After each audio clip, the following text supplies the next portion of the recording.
55 20. Junie Limage est avec nous en soutien technique et à la recherche. Et tout de suite, on va rejoindre Asma Heurtelou. Bonjour. Bonjour Pierre-Emmanuel. Bonjour à tous. Ça va bien? Ça va bien, merci. Et toi-même? Ça va très bien, merci. Oui. Et puis, il arrive. Ah, Il voilà. arrive, on entend. Oh là là, oh là là. Oui. Oh, maître Pierre. Tous les Il y a bruits un- de... Ouais, il y a un petit micro sur lequel tu peux appuyer. J'appuie sur mon micro. Non, non, Ah, voilà. ok, d'accord. Voilà, sur ton écran. Bon, Ok. mais des fois, des Oui. fois, tu fermes le micro et tu essaies de rouvrir le micro. Le micro ne se rouvre pas.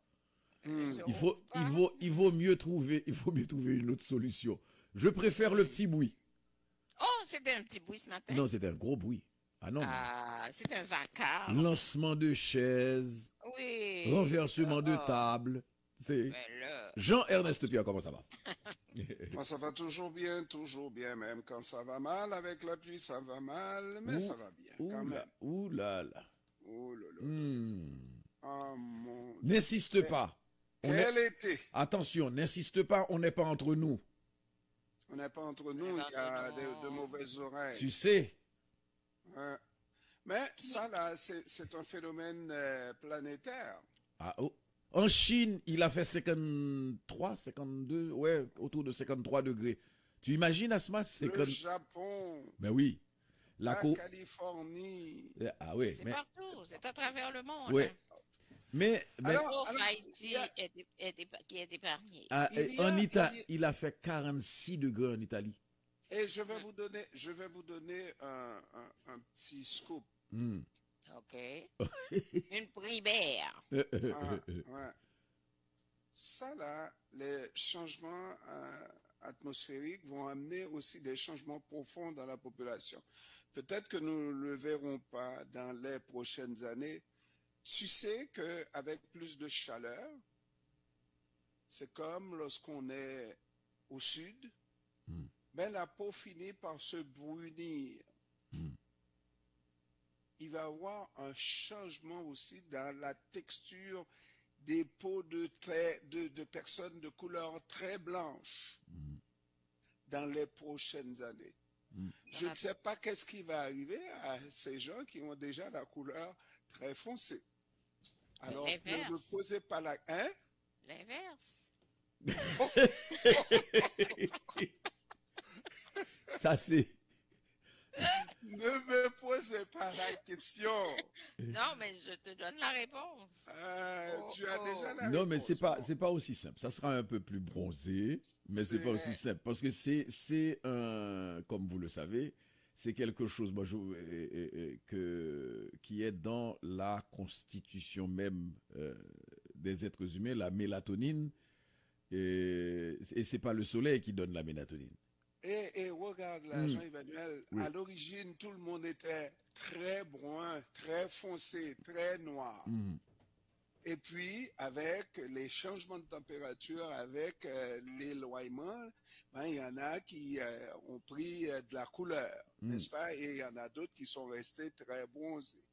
Alors, il y a un peu des températures là-dedans, et quand ces gens-là vont dans le sud, ils reviennent très bronzés. Okay? Attention, ce ne sont pas tous ces gens-là qui reviennent bronzés. Il y en a Ceux qui qui- reviennent. les- Oui, il ceux- y en a qui reviennent comme des homards. Ceux qui sont les plus chanceux. Il y en a qui reviennent rouges. C'est ça. Alors, Bon. Alors, donc, noir, là, Alors, c'est on pas est- tout le monde qui deviendra noir, si jamais. Mais non. Là, on est en train de blaguer parce que faut pas non plus nous prendre d'abord. Jean-Ernst a annoncé une primaire, comme disait Asma. Et, Asma répète, et là, Asma on va, répète. on tu es va, déjà rendu au secondaire. on va dans le scientifique. C'est déjà ça. Tu t'arrêtes là parce que tu sais qu'il y a 3 niveaux d'enseignement. Non. Les- Jusqu'à 4. Tu sais. Quatre. Ah, mais oui, non, est-ce que vous savez comment on appelle l'école du soir? Parce que tu as le primaire, tu as le secondaire, Le secondaire. et puis tu as l'adultère. Mais l'universitaire, tu oublies? Non, l'adultère pour les L'adultère. adultes. Jean-Ernest, l'école Ouais, du mais soir.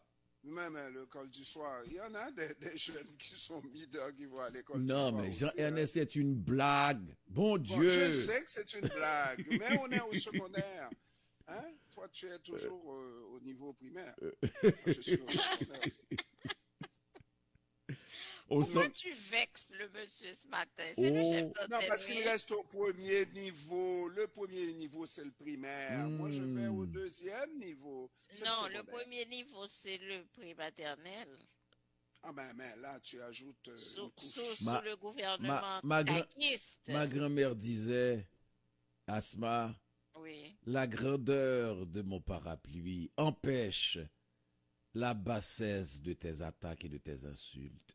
Mais ta mère était une philosophe. Mes amis, Ben oui. Emmanuel. Ben Hein? oui. Ben oui. Répé. Tu as plein d'expressions. Oh, Non, mais demande, c'est pas... demande à tes anciens Asma. Il y avait de ces expressions, de toute beauté. C'est un plaisir de retrouver tout ça avec, par exemple, les grand-mères de mes filles. Qui en ont. Mais elles sont toutes des expressions françaises. Ah, ben oui. Ah, ok. Qu'on avait appris. Non, mais les expressions. C'est des expressions qu'on a appris à l'école et pas seulement le primaire. À l'école fine. Fine. Moi, ma grand-mère n'était pas rendue là. Bon, Bon. on a tous des grand-mères différentes. Comme on a Ah oui. tous des pères différents, comme on a Ouais. tous des mamans différentes, J'espère. comme on a tous des frères différents, comme on a Et tous. j'espère. Oui. Et j'espère. Mhm. Et j'espère. Comme on a tous des Bruno différents. Bah, donc ça veut dire il n'y a pas ce souci de comparaison, que Dieu m'en préserve. Pas On de compare pas, comparaison. Pierre. Mais Emmanuel. oui, Comparaison. oui. Pas de ben on ne oui. de compare quelle pas. comparaison. C'est-à-dire, De quelle Si. comparaison? Moi, quand j'entends Mhm. la plupart des gens nous parler de leurs arrière-grands-parents qui étaient des philosophes, etc., Mhm. je dis grand bien vous fasse. Parce que moi, j'étais pas ça. Je ne suis pas dans une famille où mon arrière-grand-mère était philosophe et était à l'universitaire, n'est-ce pas? C'était des gens de primaire, la plupart des gens qui ne savaient pas lire. Et c'est pour ça que je regarde ma génération et je suis fier. Hein? Un petit gars qui vient d'une famille dont les arrière-parents ne savaient pas lire et qui est rendu là. Jean-Ernest, tu as fait des efforts. Il y en a d'autres qui ont reculé. Parce que quand l'arrière était déjà philosophe, était déjà... Tu prends pour acquis que tu es toi-même philosophe sans passer par le primaire. Mais voilà. Voilà. Et puis, Voilà. et puis il y a une chose que ma grand-mère m'avait appris. On n'a pas besoin tout le temps de faire référence à ce qu'on possède, à ses origines, à ci, à ça. C'est ce qu'on est, on l'est. Et puis c'est ça. Mais c'est nous-mêmes, hein. C'est pas le frère. C'est pas le frère. Mon frère est président. Non, mais là, qu'est-ce que tu es toi-même? C'est ça, exactement. Eh bien, voilà. Donc, c'est ça le plus important. Non, mais pas- c'est plus sérieusement, Jean-Emmanuel. Oui. Haïti, d'où nous venons, c'est un pays sous-développé dans tous les aspects de la question, et surtout au niveau des études. Hein? C'est une très jeune nation où on dit que les premiers qui ont appris à lire, etc., on parle de généraux qui ne savaient pas lire, etc., mais ceux qui ont appris à lire ont dû aller faire des études en France et tout ça là. Et il y a encore une bonne partie de la population qui ne sait pas lire, une bonne partie de cette population. Tu as au moins la On parle moitié. de 40%, 40 à 50% qui ne savent pas. Mm. Donc c'est un privilège. Quand on remonte à des années, à des générations, qu'on retrouve des vieux qui ne savaient pas que lire, mais qui ont fait des études supérieures, c'était des privilèges. Hein? Mm, mm. Ben oui. absolument. Alors, De toute façon, parce que- tu as deux choses. D'abord, c'est toujours la même chose. C'est ce qu'on appelait ces privilégiés, c'est la petite bourgeoisie, mais qui était essentiellement greffée sur des origines coloniales de classe, c'est-à-dire on avait commencé d'abord, ceux qui allaient étudier en France, c'était les affranchis, et puis les mulâtres, c'est-à-dire les enfants dont les pères étaient des colons, c'est ça. Et c'est une perpétuation que tu vas retrouver dans la société post-coloniale. C'est-à-dire la classe privilégiée a très peu changé au fil des années. Maintenant, il y a, à ne pas confondre, il y a la classe possédante qui s'est greffée dessus. Bon, pour finalement, au fil des années, il n'y a plus de bourgeoisie, il n'y a plus d'élite en tant que telle. C'est la catastrophe. Non, il n'y a plus d'élite. Non, c'est ça. Qui mérite de porter ce nom. Bon, mais il y a toujours une élite. Enfin, voilà. Toujours une élite. On ne parle pas en résumé, Jean-Emmanuel. Dans les poches. On ne parle pas de. Résumé, non, ça, ce sont des possédants. C'est pas une élite. Jean-Emmanuel, en oui. résumé, je dis c'est le temps qu'on me laisse une chance, moi. Une chance. J'ai besoin d'avoir une chance d'élever mes enfants, que mes enfants aillent à l'école, qu'ils puissent, dans ce pays-là, hein, le pays dont on parle. Oui, mais tu n'as plus de chance. Mais, tu as déjà élevé tes enfants qui sont des gomounes. Non, mais que mes enfants puissent élever leurs enfants, etc. Où ça? Et qu'ils les envoient à l'école. Où ça? Arrête là. Je te parle d'Haïti. Oui, mais se transpose. Bon. Ok. Alors, en parlant de classe, que ces gens-là puissent élever leurs enfants, puissent trouver un petit coin de terre, et c'est exactement la même phase. Et ceux dont les enfants sont venus d'Afrique, n'auront-ils donc Ah oui, rien, le panorama a changé entre nous. L'histoire de ceux dont les pères sont venus d'Afrique n'auront-ils donc rien? Non. C'est plus. Mais ça fait partie de l'histoire. Ça fait partie de l'histoire. Je ne sais pas pourquoi tu dis ça n'existe pas. Il dit ça n'existe pas. Dis-moi. Non. Pourquoi? Non, mais dis-moi. Pourquoi tu dis ça? C'est profond. Qu'est-ce qui est profond chez Jean-Emmanuel? Mais non, Jean-Emmanuel, on te pose pourquoi non, tu dis ça? Parce que parce que moi, je refuse de faire dans la démagogie. C'est quoi la démagogie? Absolument. Oui. Je refuse de faire dans la démagogie parce qu'entre-temps, Asma, ceux qui exploitent n'ont pas une couleur. OK? Ceux qui exploitent n'ont pas une couleur. Ceux qui vendent n'ont pas une couleur. OK? Oui, mais tu comprends que ceux qui exploitent et qui n'ont pas une couleur, ils se prennent pour une couleur. Non. Non. Non. Non. Alors, la phrase de l'autre. Là, tu es dans une bataille. Jean-Emmanuel n'est plus bonne. Le noir riche est blanc, le blanc pauvre est noir. Voilà, tu parles maintenant. Non, on parle de classe. Alors que toi, tu es dans une notion de couleur. On est dans une notion de classe. Qu'est-ce qui donne la classe, Pierre-Emmanuel? Non, la classe entre... La classe moyenne, la bourgeoisie, la classe... Qu'est-ce qui donne cette classe-là? Non, c'est pas la couleur. En Haïti, en Haïti, c'est plus la couleur qui donne la classe. Ah ben? Non. Depuis quand? Depuis des années. Depuis des années. Pierre-Emmanuel, c'est ce que je viens de te dire. Un Haïtien... Haïtien noir, qui devient riche, qui devient millionnaire, tu penses qu'il se prend pour un noir? C'est la notion de Akaro. Jean-Jacques Akaro, nègre riche, c'est Milat, Milat pauvre, c'est nègre. Mais ça existe encore non, en Haïti, ce que je te dis, tu as là-dedans, en le disant, c'est une notion de classe. Plus qu'une question de couleur, puisque normalement, automatiquement... Non, parce qu'à ce moment-là, automatiquement, celui qui a la couleur serait riche. Si nègre riche c'est Milat, Milat pauvre c'est nègre, Milat là patap jambe vin nègre. Donc tu es dans une notion de classe plus qu'une question de couleur. Pierre-Emmanuel, moi je me comprends et je comprends mon pays Ce n'est pas parce que tu as la couleur que tu te comportes comme un Haïtien noir. Ça veut dire avec le passé d'Haïti, ça veut dire avec un certain respect pour ceux qui ont la même couleur que toi, même s'ils n'ont pas ta classe, ils ne sont pas de ta classe, comme tu dis. Donc, pour moi, tu vis, tu agis, tu réfléchis comme le blanc. Bon.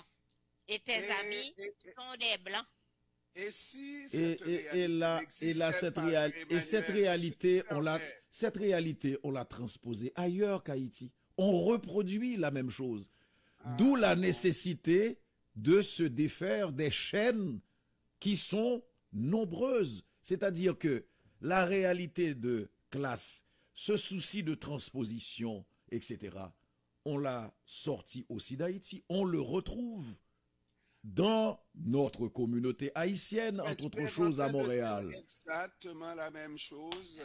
Oui, alors on s'entend. Et il y a encore quelques années, oui, on joue avec ces notions-là. Il y a un politicien qui m'a fait croire et qui a été le premier à soulever publiquement ce tabou dans la société haïtienne, qui est, comment s'appelle, le fameux chef des groupes de 193 ou 173 d'organisation. 184.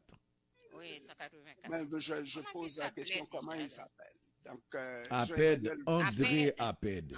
Bon, alors, merci Jean-Emmanuel. Si c'était une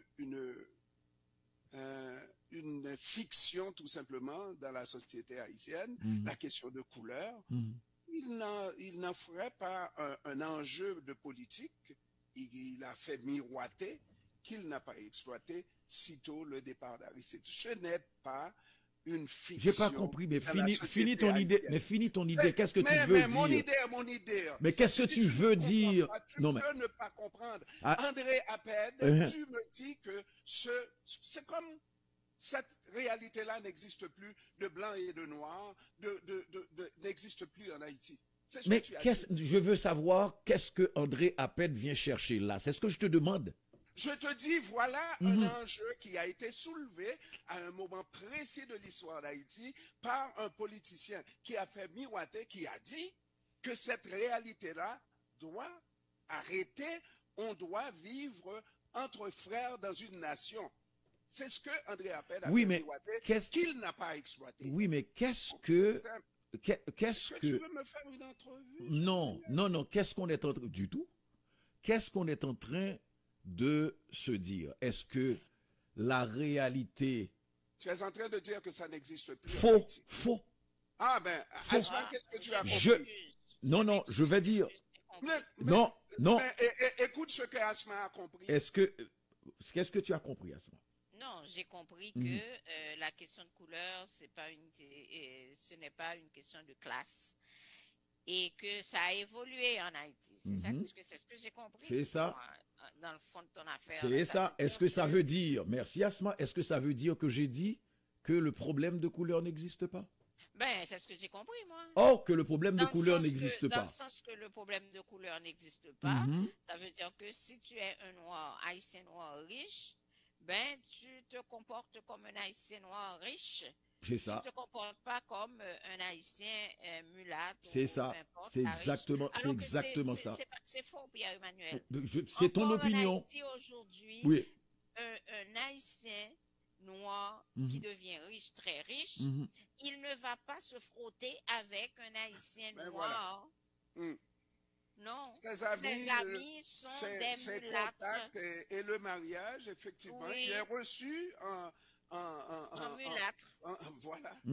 Ok, donc ça existe encore, Pierre-Emmanuel. J'ai pas dit que ça n'existait pas. J'ai dit que le panorama est différent. Ça veut dire quoi? Vous êtes j'enlève le vous êtes. Il y en a qui prennent un pan de l'histoire. C'est-à-dire que dans ce pays, il n'y a pas eu par exemple, le royaume du Nord, où la problématique de couleur étaient différentes. OK? Au royaume de Christophe, par exemple. OK?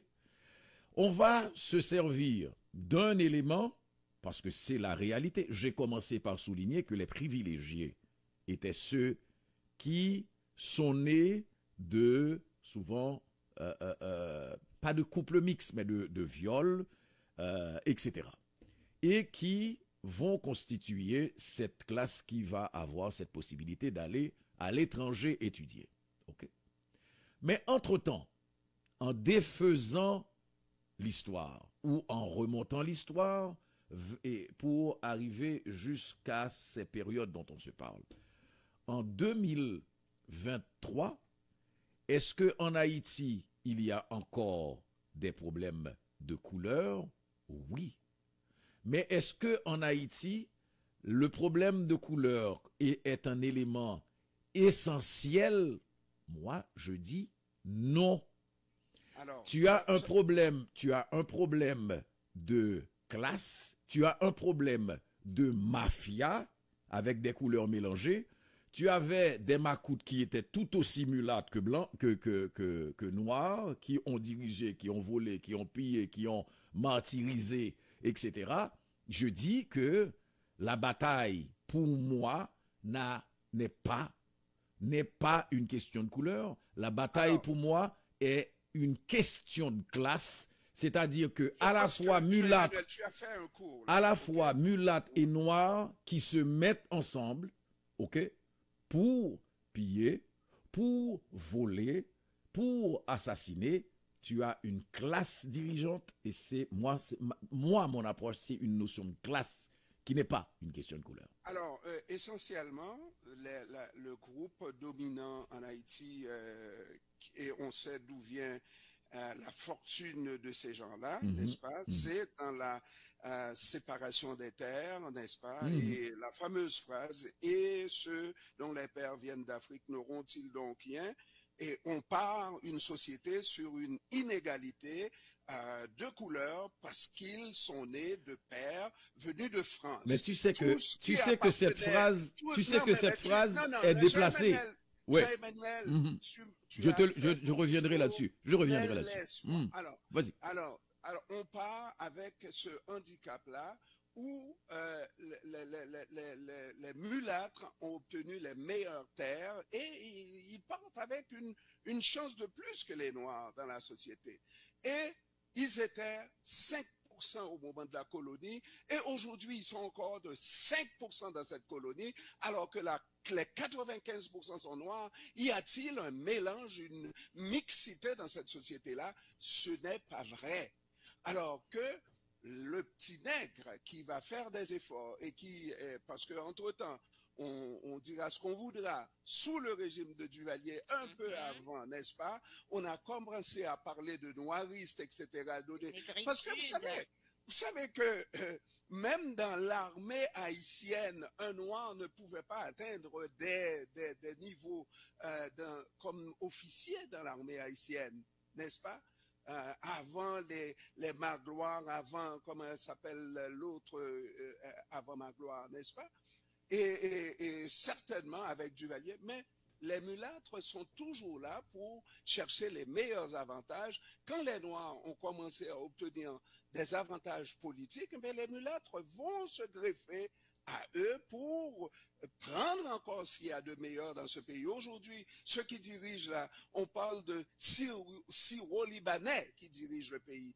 Mais on ne peut pas me dire que cette réalité n'existe pas en Haïti. Vous avez, oui, quelques Noirs qui vont faire leur fortune. On va parler de toutes sortes de manières, entre autres les passages de drogue et tout ça. Il y en a beaucoup qui sont riches, mais la richesse, la base de la richesse de ces mulâtres-là, on sait d'où elles viennent. Ouais. La première chose, c'est pas la réalité de la colonie.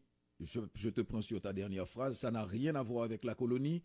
Cette classe possédante est récente, est arrivée avec des mallettes au début, au milieu du 20e. Okay? Donc ça veut dire ce ne sont pas les Syro-Libanais, c'est une histoire. Mais je veux dire, aujourd'hui, c'est pas une histoire. Oui. Ce pays-là, c'est les Blancs. On est d'accord sur la richesse de ces gens. OK. Maintenant, quand tu évoques Dessalines et les pauvres noirs d'Afrique n'auront-ils donc rien? La réalité était déjà une réalité mélangée. C'est-à-dire, quand Dessalines l'a dit, c'est pas parce que tous les mulâtres prenaient les terres, etc. Non. C'est la différence. C'est la. Non. Hein? C'est la différence. Non, attendez. Attendez.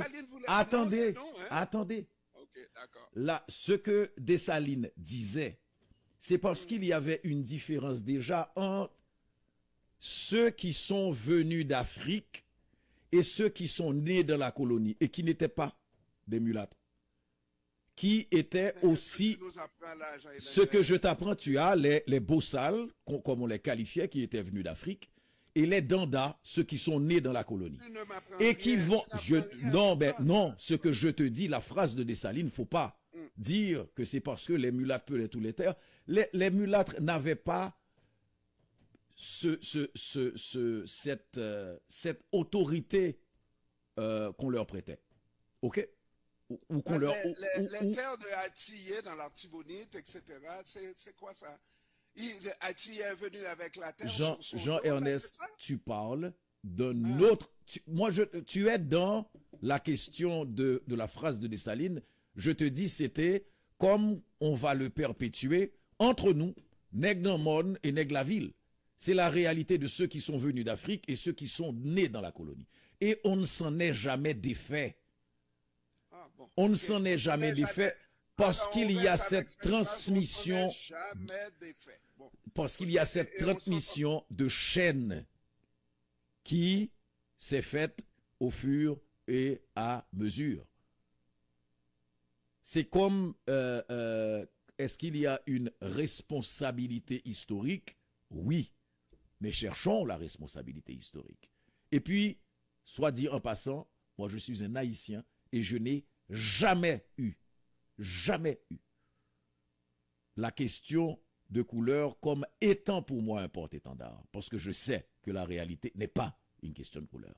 La réalité est d'abord une question économique, un peuple qu'on exploite, quelles que soient les strates où on se trouve. Donc c'est ça. Il y a des jours avec, il y a des jours sans. Les jours avec, on est déjà avec. Mais les jours sans, il faut faire avec le AM 1410.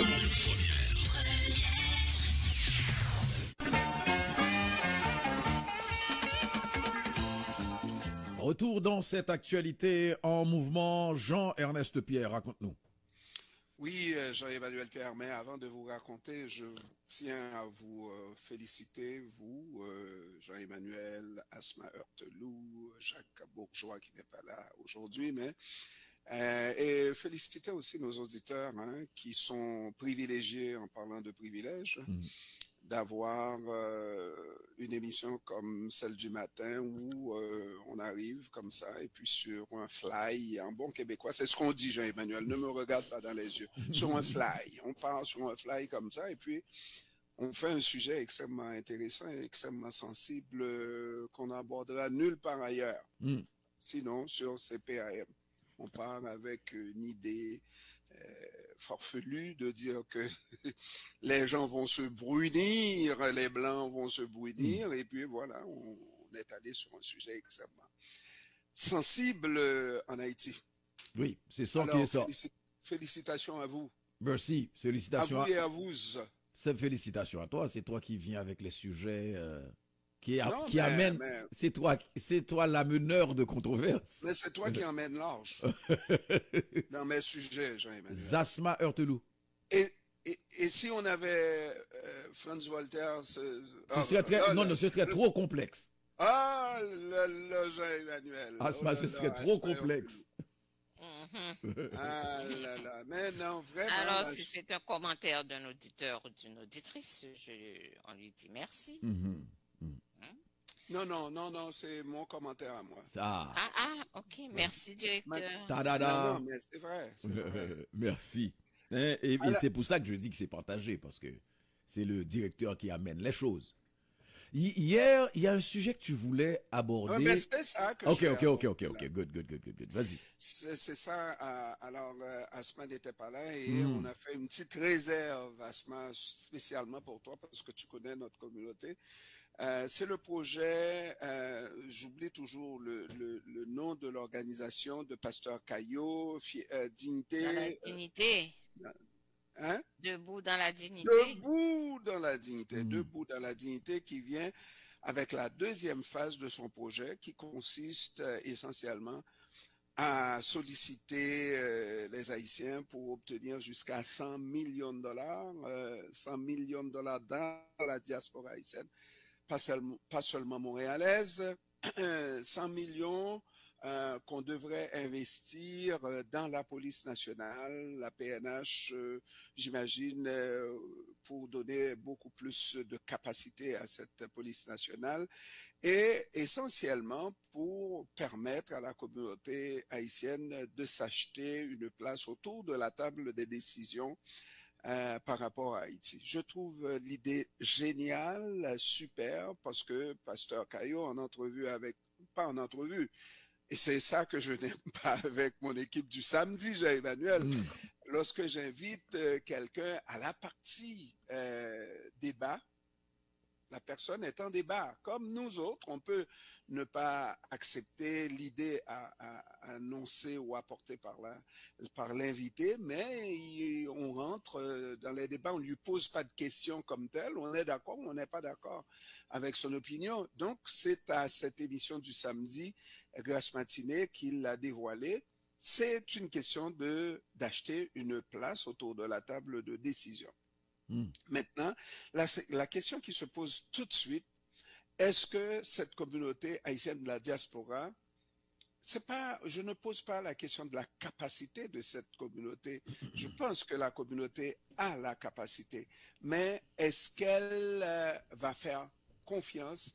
Est-ce que nous sommes confiants dans nos moyens, dans nos capacités, n'est-ce pas, à gérer un projet aussi important et aussi ambitieux? Moi, là est toute la question. OK. Parce que moi, nous avons, et puis j'ai parlé à Pasteur Caillot dans le privé aussi, pour dire que nous avons, et puis je ne voudrais pas voir qu'on commence à faire des levées de fonds à droite et à gauche, etc., pour la même problématique haïtienne, et c'est toujours les mêmes Haïtiens, surtout ici, hein, les mêmes. Qui sont sollicités et les mêmes qui répondent pour des projets multiples. À un moment donné, on est sursollicité. Et dans un contexte comme ça, étant donné que nous avons ce projet qui est lancé depuis un certain temps, que nous sommes en train de peaufiner, qui consiste à placer quelques lampadaires qui ne coûtera pas des millions, n'est-ce pas? Mais je voudrais effectivement travailler le projet avec debout dans la dignité et éventuellement de concert, n'est-ce pas? Mais maintenant, la question se pose toujours pas encore une fois de la capacité, parce que nous avons cette capacité-là, de nous faire confiance.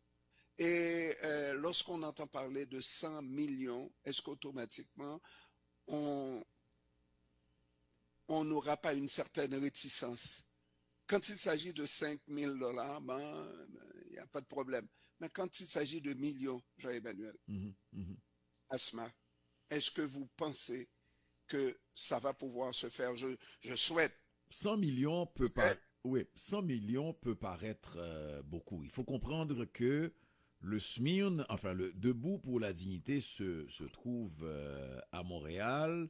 Mais la campagne, c'est une campagne qui concernerait la diaspora. C'est ça, à travers la diaspora haïtienne, à travers le monde. Avec aussi tout ce que ça peut avoir comme influence. C'est-à-dire, tu as parlé de nos poches qui sont souvent sollicitées, de nos poches qui sont dans certains cas vides et qui ne peuvent pas faire face à la demande à la musique, etc.